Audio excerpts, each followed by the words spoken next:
Mesdames et messieurs, bonsoir et merci d'être au rendez-vous de cette session d'information sur Canal 3 Bénin. Voici les titres du journal. Mercredi prochain, c'est la fête de la Tabaski. C'est une journée consacrée à la prière et à l'immolation du mouton au sein de la communauté musulmane, d'aucuns l'appellent la fête du sacrifice. Mais dans ce journal, nous allons nous intéresser à quelques questions comme l'importance de cette fête pour le musulman et l'obligation ou non d'immoler un mouton le jour de la Tabaski et dans quelles conditions. Les détails dans un instant. Et pendant ce temps, Cotonou abrite la 8e rencontre des points focaux développement durable de la francophonie, une rencontre de 3 jours organisée par l'Institut de la francophonie pour le développement durable pour permettre aux différents pays participants d'échanger sur leurs expériences respectives en la matière. Les assises sont placées sous la houlette du ministre du Développement et de la coordination de l'action gouvernementale. Nous parlerons également du lancement des journées scientifiques des structures du ministère de l'Enseignement supérieur. Les opérations sont lancées ce lundi. C'est parti pour 5 jours de réflexion sur différentes thématiques clés susceptibles d'apporter une pierre à l'édification de la recherche scientifique en République du Bénin. Voilà pour les titres, mesdames et messieurs. À nouveau, bonsoir. La communauté musulmane célèbre mercredi prochain la fête de la Tabaski, encore appelée l'Aïd el-Kébir, ou encore simplement la fête du sacrifice. Et justement, à cette occasion, les fidèles font des sacrifices à Allah, le très miséricordieux, en signe d'obéissance et de soumission. Mais certaines questions taraudent l'esprit du public, à savoir quelle est l'importance de cette fête pour le musulman. Est-ce une obligation d'immoler un mouton le jour de la Tabaski et dans quelles conditions ce sacrifice doit-il se faire? Élément de réponse dans ce reportage signé Esther Tofa. L'Aïd el-Kébir ou la Tabaski représente la plus grande célébration de la communauté musulmane à travers le monde. Commémorée 70 jours après la fin du mois de Ramadan, elle revêt d'une importance capitale pour le fidèle musulman. C'est d'abord et avant tout l'obéissance à Dieu. Dans l'historique, le père, en tant qu'homme déjà âgé, avec un fils unique, on lui demande de le sacrifier. C'était vraiment une grande épreuve. Pour le musulman, c'est un engagement renouvelé de la foi, de la croyance. À l'image du prophète Ibrahim, le père des messagers et des prophètes, le père, sinon l'aïeux, de Issa que nous appelons Jésus, et l'aïeux également du prophète Ibrahim. Donc cette fête pour nous est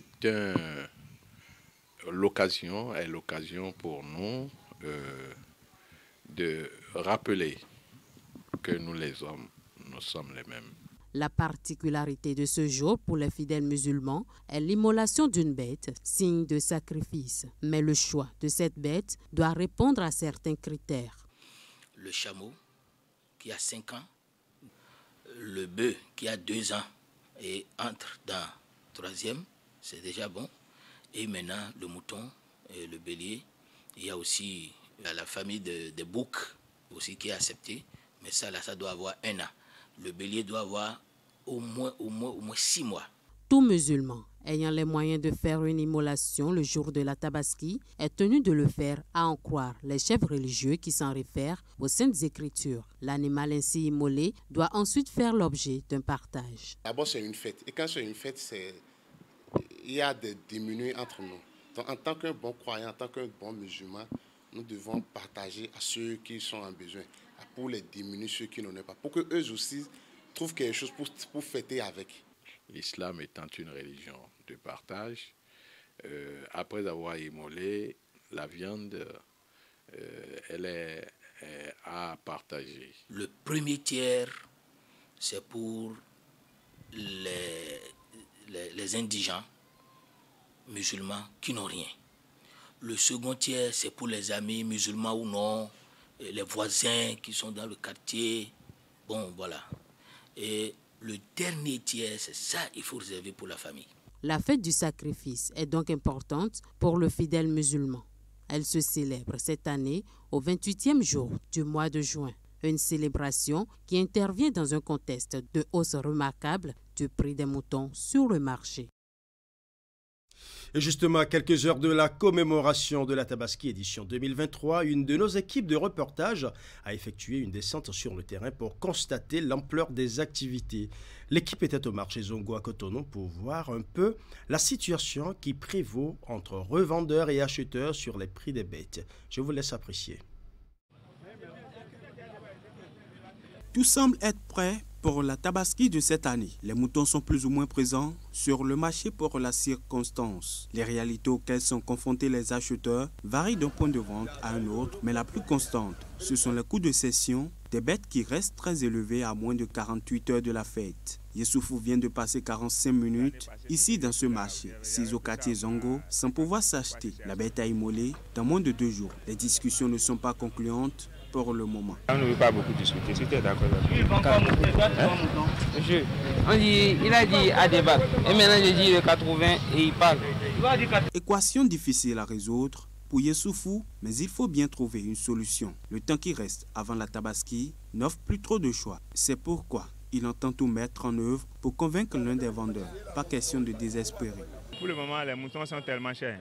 C'est tellement cher. Quand on dit les prix là, il dit que ça ne peut pas aller. Donc on est obligé un peu de se promener pour voir si on va trouver le prix, l'argent qu'on a en poche pour pouvoir trouver ce qu'on peut acheter, pour pouvoir fêter avec la petite famille. L'année passée, ce que j'ai pris là, j'avais pris ça au moins à 50 000. Cette fois-ci, c'est à 75 000.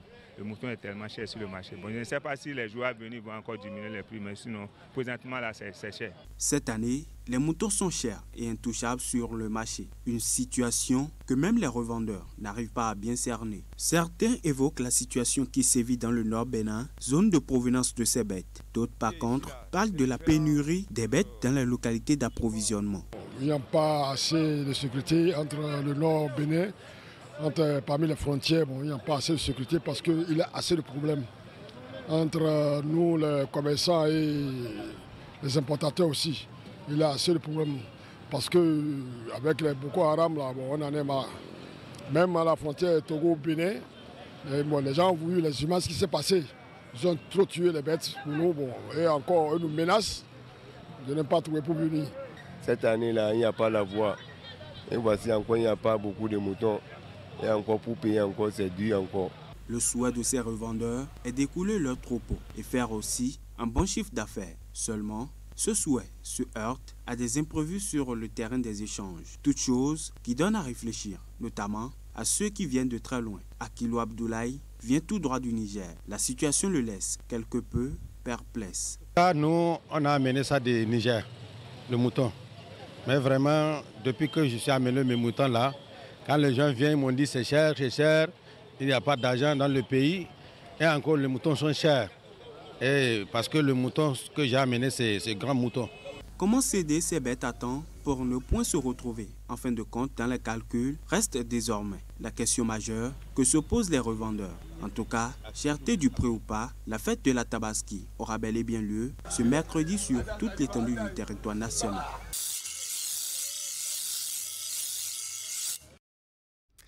Voilà l'ambiance qui prévaut sur les marchés de moutons, vivement que chacun y trouve son compte pour le mercredi prochain. Je l'annonçais en titre, Cotonou abrite depuis ce lundi la 8e rencontre des points focaux développement durable de la francophonie. C'est une rencontre de 3 jours organisée par l'Institut de la francophonie pour le développement durable pour permettre aux différents pays participants d'échanger sur leurs expériences respectives en la matière. Les assises sont placées sous la houlette du ministre du Développement et de la coordination de l'action gouvernementale. Nous allons suivre. Les délégués d'une trentaine de pays francophones réunis à Cotonou pour un rendez-vous de partage de connaissances et d'expériences. C'est la 8e rencontre des points focaux développement durable de la francophonie dont le Bénin abrite les travaux. Une initiative de l'Institut de la francophonie pour le développement durable qui vise à créer un cadre de concertation entre différents acteurs en amont des sessions annuelles du Forum politique de haut niveau des Nations Unies. Honorables invités, mesdames et messieurs, en vue d'échanger sur les problèmes complexes du développement durable dans l'espace francophone, l'Institut de la francophonie pour le développement durable a initié une rencontre annuelle des points focaux du développement durable de la francophonie afin d'offrir aux États et gouvernements membres de la francophonie l'opportunité de discuter des défis et des enjeux relatifs à la mise en œuvre de l'agenda 2030 et de ses objectifs de développement durable. Instaurée en 2015, la rencontre des points focaux du développement durable de la francophonie permet de mettre en lumière les bonnes pratiques et les innovations en matière de développement durable au sein de la francophonie. En effet, l'expertise francophone existe. Nous avons de bonnes pratiques à partager et il ne faut pas chercher à réinventer la roue, comme on le dit souvent en francophonie. Plus de 95% de nos États membres ont déjà réalisé au moins une fois leur rapport national volontaire sur le développement durable, ce qui démontre que les ODD ont bien été intégrés dans les stratégies et politiques nationales avec des actions concrètes qui sont réalisées. Le choix a été porté sur le Bénin à la faveur de la dernière session tenue le 13, 14 et 15 juin 2022 en principauté d'Ador. Grâce aux réformes opérées par le gouvernement du président Patrice Talon, le Bénin a enregistré des progrès significatifs en matière d'atteinte des ODD. Malgré ces performances, des défis restent à relever. Les défis restent grands et les enjeux importants. Et pour y parvenir, nous avons besoin plus que jamais de promouvoir des cadres fédérateurs des initiatives, où s'échangent les bonnes pratiques et d'où émergent les positions communes, nécessaires pour être plus audibles dans un monde à priorités diverses et variées. Je me réjouis que la rencontre annuelle des points focaux, développement durable de la francophonie, vienne combler cette attente et se trouve aujourd'hui à sa 8e édition. C'est donc le lieu pour moi d'en féliciter de nouveau les initiateurs, notamment l'Institut Madame. À cet état de mon propos, je veux formuler le vœu de discussions productives, dont les résultats apportent une contribution positive et significative à la consolidation des progrès enregistrés par nos différents pays et ouvrent de nouvelles perspectives vers des résultats encore plus encourageants et plus impactants. Les travaux de la 8e rencontre des points focaux développement durable de la francophonie qui se déroule à Cotonou prendront fin le 28 juin 2023. D'une rencontre à une autre, les structures du ministère de l'Enseignement supérieur et de la Recherche scientifique lancent leur journée scientifique à partir de ce lundi 26 juin. 5 jours durant, chercheurs, étudiants et intervenants scientifiques vont ensemble partager les résultats issus de leurs travaux de recherche. Ces journées scientifiques serviront aussi de cadre de réflexion sur différentes thématiques clés afin d'apporter une pierre à l'édification de la recherche scientifique en République du Bénin. Le Roubelou. L'événement qui nous réunit ce jour est d'une importance capitale, puisqu'il s'agit en effet de parler de la recherche scientifique et de l'innovation. C'est très important. Et vu l'importance que l'on accorde à la recherche pour le développement, parce que la recherche alimente le développement. Rendre visible l'état de la recherche scientifique et de l'innovation technologique au Bénin, c'est l'un des objectifs phares de ces journées scientifiques qui réunissent sous le pavillon du ministère de l'Enseignement supérieur et de la Recherche scientifique 4 structures gouvernementales spécialisées dans la recherche scientifique. Le Centre béninois de la recherche scientifique et de l'innovation, CBRSI, fait partie des 4 structures en charge de la recherche, dont les autres sont à savoir la Direction générale de la recherche scientifique et de l'innovation, le Fonds national de la recherche scientifique et de l'innovation technologique et la BEVRIT. Il organise depuis 2011 les journées scientifiques associées ou non à la célébration de la journée de la Renaissance scientifique de l'Afrique, JRSA, qui est également une manifestation d'envergure internationale qui est instituée lors du premier congrès des hommes de science à Brazzaville le 30 juin 1987. Basée sous le thème recherche scientifique et genre, l'édition 2023 des journées scientifiques s'inscrit dans la dynamique du programme d'action gouvernementale 2. Ici au Bénin donc, pendant 3 jours, nous aurons droit à 111 communications scientifiques qui seront présentées par des chercheurs originaires du Bénin et de 5 autres pays de l'Afrique centrale et de l'Afrique de l'Ouest. Ces communications portent sur les différentes thématiques qui font la préoccupation actuelle de notre gouvernement pour le développement du Bénin qui sont consacrés dans le PAG 2021-2026, tels que l'agriculture et la sécurité alimentaire, la santé, l'énergie, le tourisme et l'hôtellerie. Pour le professeur Philippe Lalayet, des avancées notables sont à souligner dans le secteur de la recherche scientifique depuis l'avènement du président Patrice Talon. Sous l'impulsion du président de la République, son Excellence Patrice Talon. En effet, le financement que l'État y consacre connaît une progression constante depuis 2016. Lors de cette cérémonie de lancement, les participants ont également eu l'occasion de découvrir, à travers un documentaire réalisé par le Centre béninois de la recherche scientifique et de l'innovation, CBRSI, les résultats scientifiques obtenus par les différents laboratoires et centres de recherche scientifique du Bénin. Depuis quelques mois, les scandales financiers sont récurrents au niveau des structures étatiques, un fait qui ramène dans les administrations la problématique de la corruption. Cette situation a amené la rédaction de Canal 3 Bénin à s'interroger sur l'état des lieux de la lutte contre la corruption cette année après l'avènement du régime du nouveau départ. Nous allons suivre ici, dans cet élément, les avis de quelques acteurs de la société civile. Depuis son accession à la magistrature suprême, le président Patrice Talon a engagé une lutte implacable contre la corruption, surtout au niveau de l'administration. Mais cette année, après sa prise de pouvoir, le fléau persiste. Pour preuve, les dernières informations publiées dans la presse sur la Société béninoise d'énergie électrique donnent à réfléchir. Des journaux évoquent une malversation de plusieurs millions de francs CFA avec des pots de vin qui seraient perçus par certains responsables impliqués dans les passations de marché. Avant la SB2E, bien d'autres dossiers ont alimenté les débats. La NAT, la CIRAT, le FNDA, que la justice tente encore d'élucider. On avait compris à l'époque que tu sois mouvancier ou pas, la lutte, personne n'est épargné. On en connaît des affaires dans lesquelles des proches, des gens qui ont été nommés, proches du chef de l'État, les affaires dans lesquelles ils étaient trempés, ont été déférés à la Cour de répression des infractions économiques et du terrorisme et la sanction n'a pas raté. Nous avons vu la volonté, tout comme certains présidents aussi.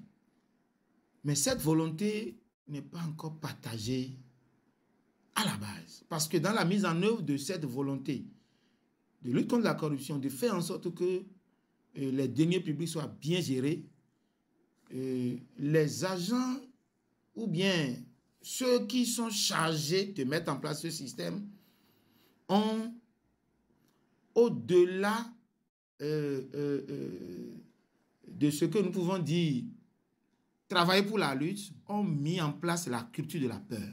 La Cour de répression des infractions économiques et du terrorisme, la cellule d'analyse et de traitement des plaintes et dénonciations, la plateforme de dénonciation, dénonciation.bj, mais aussi le numéro vert, le 155, avec la volonté personnelle et affichée du chef de l'État, sont autant de dispositifs mis en place par le gouvernement béninois pour limiter les faits de corruption dans l'administration publique et privée. 7 ans après, le constat est là et crève l'œil. Les Béninois continuent de mal se comporter vis-à-vis des deniers publics et se refusent d'adopter cet idéal prôné par le président de la République. Certes, quelques résultats encourageants sont enregistrés, mais le mal persiste toujours. Des réformes pour véritablement asseoir une crédibilité dans la scienture de l'État, on en a vu à partir de 2016. Des gens ont été inquiétés, mais qu'à cela ne déplaise, ils redoublent d'ardeur, ils ont trouvé encore des stratégies pour contourner donc ces réformes-là. Et ça fait qu'aujourd'hui, on peut encore citer des foyers de corruption, de mauvaise gouvernance de façon globale. Les loups sont revenus dans la bergerie. Il y a eu un affaiblissement et les loups sont revenus dans la bergerie. Et beaucoup de gens aujourd'hui le disent. La criette qui était vraiment crainte, aujourd'hui, il y a affaiblissement. Moi, je vois le problème sous un autre angle. Lorsqu'on les arrête, on les défait, ils sont jugés. Normalement, tout ce qu'ils ont comme bien, on doit prendre ça. Mais à ce niveau, j'ai l'impression que ce n'est pas fait comme il le faut. Résultat, les gens finissent de purger leur peine, encore que pour ces gens de crimes, de délits, il ne doit pas y avoir de liberté conditionnelle ou bien de grâce présidentielle. La lutte contre la corruption est un combat de longue haleine. Sa réussite dépend de l'implication effective de tous les acteurs concernés. En premier, les populations et les cadres de l'administration auxquels il faut inculquer le respect du bien public. Toute chose qui n'a pas manqué au cours des 7 dernières années. Selon plusieurs observateurs, il revient au pouvoir public de renforcer les moyens de lutte. Dire qu'on veut lutter contre la corruption, ce n'est pas évident. On va peut-être essayer de contrôler les foyers de corruption, les nids de corruption. On va essayer donc de réduire, de passer d'un pourcentage proche peut-être de 100% vers un pourcentage proche peut-être du 0%. Il n'y a pas une stratégie globale en soi qui éradique de façon totale cette affaire. La lutte doit être permanente. Un système qui est mis en place, qui a des failles, on corrige les failles et on continue. Il faudrait que la criette reprenne du service.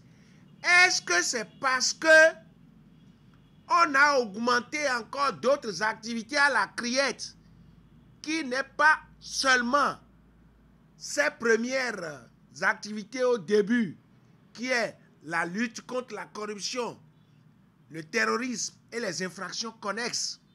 Est-ce que c'est ça? Il faut diagnostiquer ça aussi.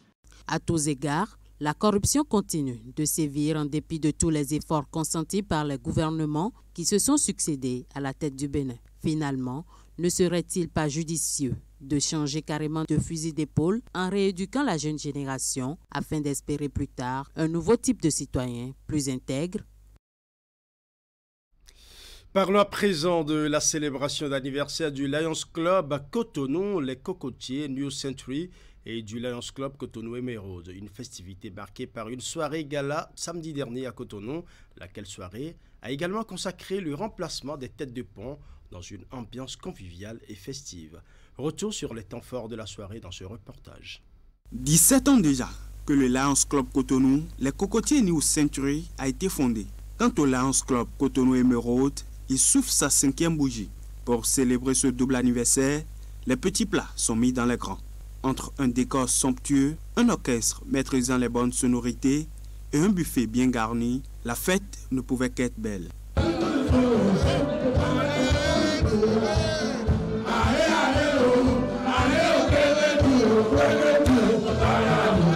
En plus de son caractère festif, cette soirée de gala était pour les présidents sortants l'occasion de faire un bilan. Finaliser l'informatisation de la banque d'insuline, elle a été entamée, on est à 80%. Au niveau des œuvres majeures que nous avons effectuées, nous avons quand même, avec le Lions Club Vernon France, doté le CEG Zoubonou d'un château d'eau et distribué de l'eau à l'intérieur de ce CEG pour permettre aux 2000 apprenants qui sont dans cet établissement de pouvoir bénéficier de l'eau potable. Nous avons réalisé 30 œuvres de service. Nous avons fait des formations pour permettre aux amis d'être au niveau. Du côté des présidents entrants, c'est plutôt l'heure de dévoiler son programme d'action ainsi que ses ambitions. Impacter 3000 personnes à travers nos œuvres. Faire du Lions Club Cotonou Émeraude un club rayonnant au sein du district 403 à 4. Je veux citer la réalisation d'un module de toilettes publiques pour les élèves du CEG de l'Entente à Agra, l'informatisation de la banque d'insuline dont a parlé le président tout à l'heure. Nous comptons recruter 5 membres avec 60% d'effectifs féminins. Présents à cette célébration, les membres fondateurs du Lions Club Cotonou, les Cocotiers New Century et du Lions Club Cotonou Émeraude n'ont pas caché leur satisfaction. On est aujourd'hui ensemble pour fêter ce double anniversaire. C'est heureux. Et nous faisons ce qu'ils ont fait et qu'ils continuent de faire. Et nous essayons aussi de tracer notre chemin. Le Lions Club Cotonou Cocotier et son filleul Cotonou Émeraude ont choisi de servir avec excellence dans le district. Au nombre des actes ayant marqué cette soirée de gala, figure la distribution des récompenses à certains membres des deux organisations et une coupe de gâteau.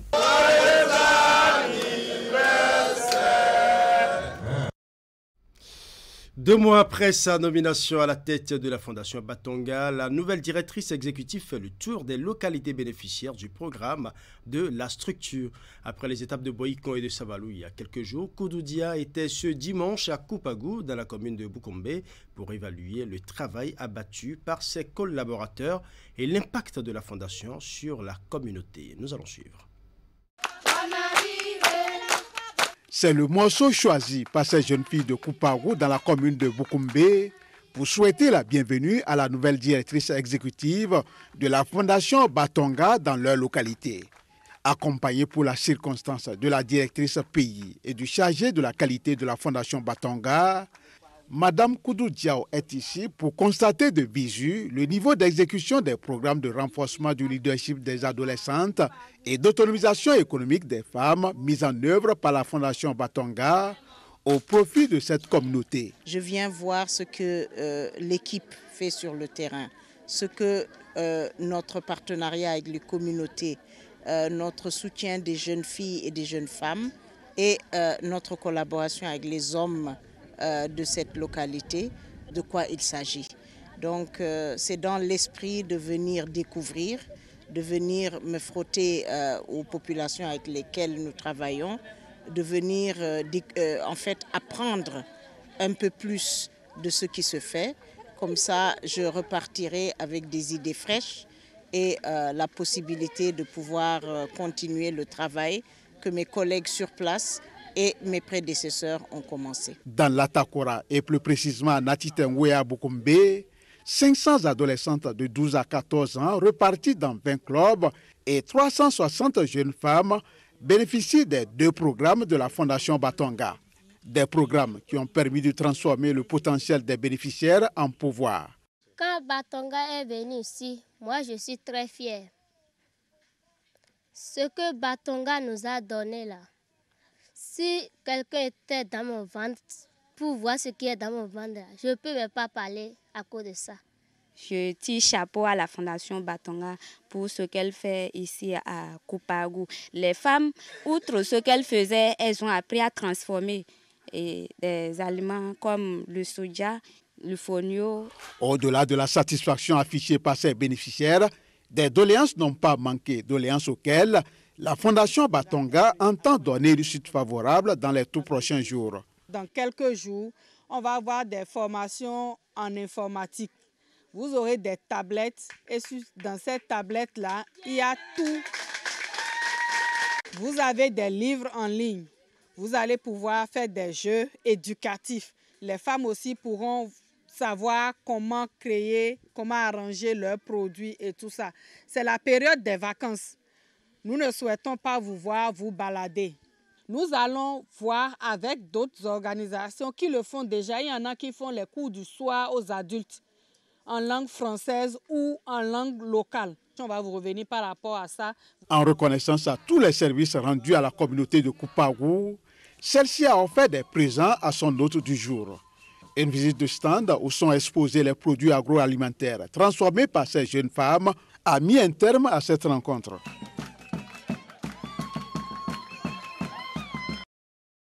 C'est bientôt les vacances et donc qui parle de vacances parle de tournoi de proximité pour les amoureux du cuiron. C'est dans ce cadre que le tournoi de l'unité du bloc républicain de la 6e circonscription électorale a été lancé samedi dernier sur le terrain de Zoka dans la commune d'Abomey-Calavi. Un tournoi qui met aux prises 16 équipes de football venues de 3 différentes communes de la circonscription. Retour ici sur les temps forts de la cérémonie de lancement du tournoi avec Candide Ronrintoy et Elvis Tonoukoy. Rapidement présenter les équipes. Ils sont venus pour le coup d'envoi du tournoi de l'unité du bloc républicain dans la 6e circonscription électorale. Mais visiblement, la pluie n'a point facilité les choses. Mais avec sa clémence, le match inaugural entre la formation du FC Rekamé 2R et celle de Gémeaux FC de Crévier a démarré aux environs de 17h. Après l'exécution de l'hymne national par les deux équipes, le coup d'envoi a été donné par les militants du bloc républicain et l'ancien maire de la commune d'Abomey-Calavi. L'objectif général reste bien connu, faire révéler certains talents de la commune d'Abomey-Calavi. de Soava et de Zé. Mais les objectifs spécifiques sont divers. C'est pour quand même amener tous les jeunes pratiquement de la 6e de la localité et à profiter de leurs vacances dans un premier temps et à connaître davantage le parti qui existait, qu'ils connaissaient aussi, mais aussi à les inviter à adhérer au parti parce que c'est un parti qui a le souci de la promotion de la jeunesse. C'est pourquoi nous l'avons intitulé Unité.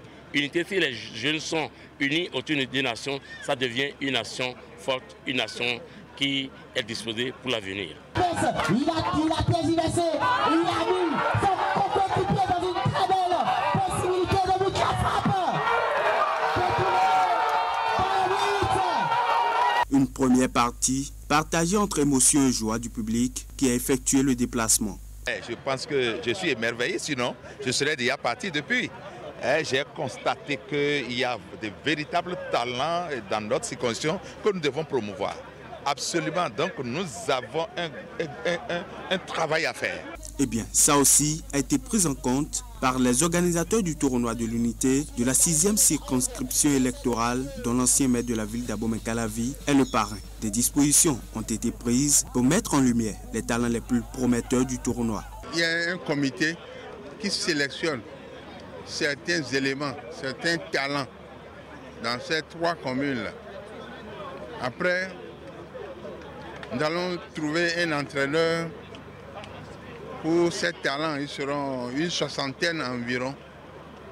Et nous allons essayer de voir comment nous pouvons leur trouver un entraîneur pour avoir une équipe dans notre circonscription électorale. Au total, 32 matchs seront joués. Le vainqueur et le vice-champion, en plus d'un trophée, repartent avec une enveloppe financière respectivement de 1 million de francs CFA et de 500 000 francs CFA, 2 ballons et un jeu de maillot. La 3e et 4e meilleure équipe du tournoi, eux aussi, seront récompensés. Des récompenses individuelles sont également au rendez-vous.